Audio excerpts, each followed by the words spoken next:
Walang VIP. Oo, ni Minky. Ni Madam Minky. Kung Madam, di ba kahit kung kabuto? Kaya itanggal na ko nila.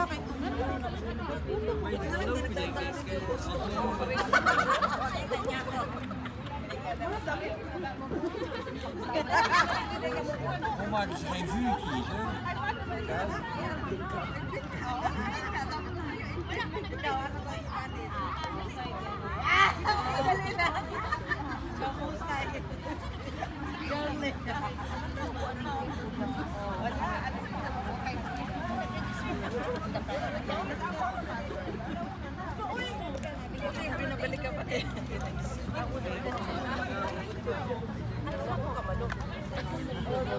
Nag-online na ka. Very significant day.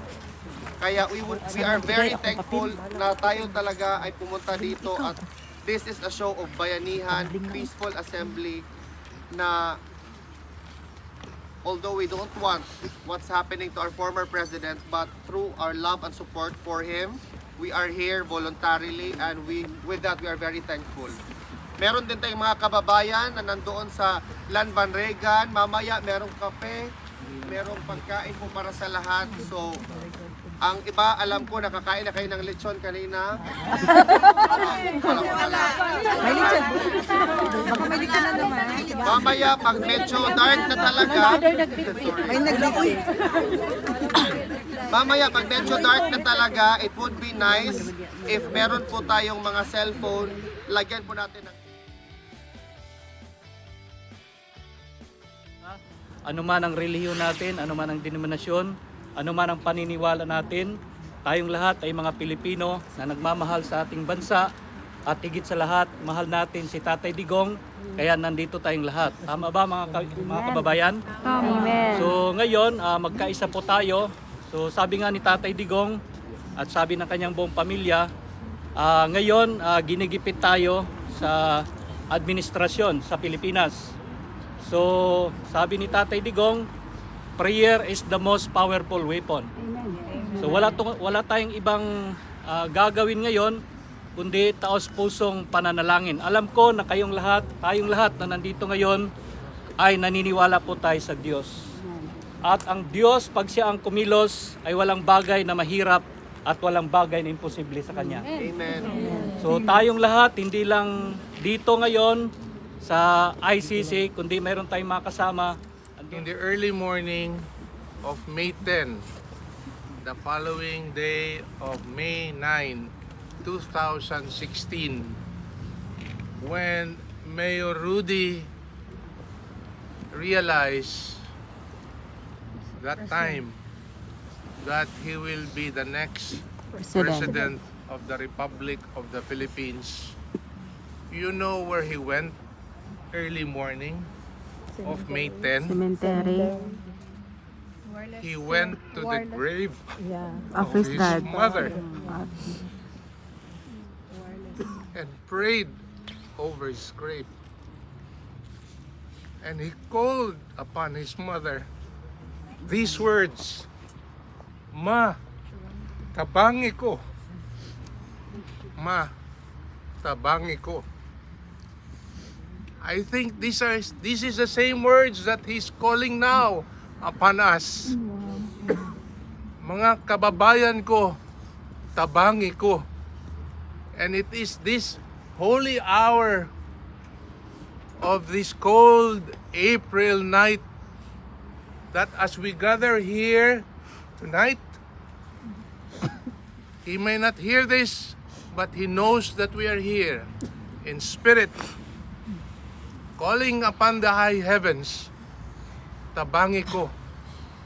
He has dedicated his entire life to all of us here present and beyond, to Filipinos and even to foreigners, not only those who have married Filipinos and Filipinas, but even those whom he has touched the lives of many. And he has always kept saying this when he started his journey in the political life. When he became mayor in 1989, for 3 terms and became congressman for 1 term and came back to serve Davao City as mayor for 3 terms again, and that's 9 years, and finally became the President of the Republic of the Philippines, not knowing that he will become the President of the Republic of the Philippines. He has always one thing in mind, one thing alone: to make the lives of Filipinos safer and comfortable. And I think to all of you here who are working abroad, to all of you here whose families are left behind, you can fully understand the words of Mayor Rudy, because that has always been his motivation in his public life. You may not have seen him in his private life, but I have seen him in his most vulnerable condition. Kayo, andito ngayon, magagara at nakatakip dahil sa lamig. Kayo mga Pinoy na mahilig sa ating mga damit na pangbahay. Sa Bisaya pa, nakapurol, nakatsinelas, nakapurontong. Dili na ninyo ma-imagine si Tatay Digong, si Mayor Rudy na kingana. You may not be able to imagine him, but I have seen him that way. Because he is simply that way as a person. And when he goes out, that is how he is. His personality, when you see him in public, that's basically what he is. But remember this, he has always kept his promise to the Filipino people that for so long as he lived, his life is always for you, for us, and for others.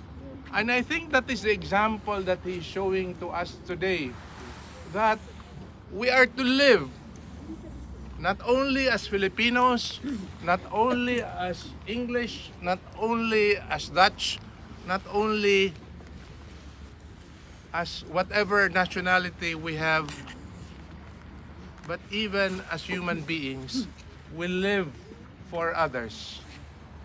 And I think that is the lesson that we have drawn ourselves into in the life of Mayor Rudy. And I hope you will continue to remember the lessons that we have learned from him as we continue to learn the lessons from each other. It is not about the building behind us. It is more than that. And it is the reason why we're all here. And as you said, the reason why the many people who would have wanted to come here but cannot, but they feel one with us, united with us in spirit. And I hope, as I've said, please continue to be united, to love him, to support him, as we continue to love and support each other. We find common strength in this unity that we are showing ourselves tonight. Not only here, but all those who are listening right now. So please, let us continue the vigil night and day until we realize our prayer, our humble prayer, that we will be able to bring him home alive and healthy. Yes, amen. Thank you very much for coming. And indeed, to me, as I have told you, my coming here to The Hague is something personal, because I have promised him that I would come. I could not come, as I've said, when I was there in Villamore Air Base, And I have to tell him, by dili ko kaadto, di ko kauban nimo, kay wala ko'y passport.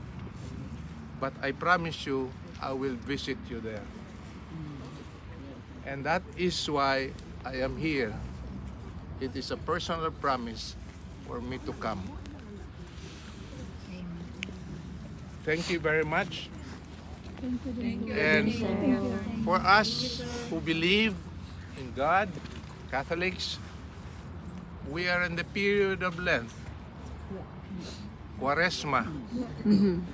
And I hope we would say a short prayer that the Lord may have her mercy on us and on him, and that the good Lord will continue to bless him in good health, in spirit, and that he may continue to be one with us. He may continue to believe in the Filipino, that he may continue to believe that justice would prevail at the end. I thank you and good evening.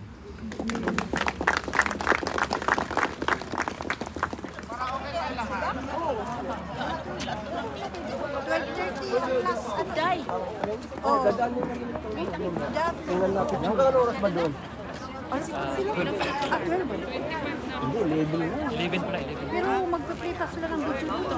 11 lang yung ano eh.